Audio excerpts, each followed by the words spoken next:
আপনাকে ভবানীপুরে হারাবো, আরো 5 বছর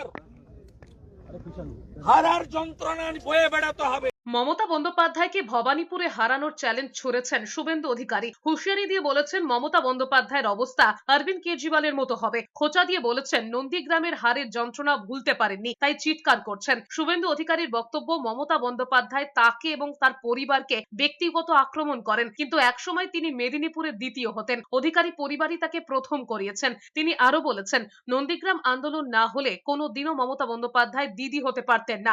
এরপরই তিনি বলেছেন 4 বছর আগে হারের জ্বালা এখনো ভুলতে পারেননি মমতা বন্দ্যোপাধ্যায়, তাই তাদের বিরুদ্ধে চক্রান্ত করে চলেছেন। ভবানীপুরে হেরে আরো 5 বছর এভাবেই যন্ত্রণা ভোগ করতে হবে বলে হুঁশিয়ারি দিয়েছেন শুভেন্দু অধিকারী।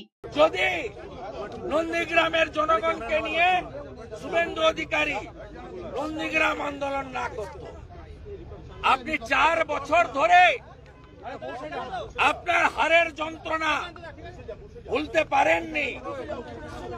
আপনি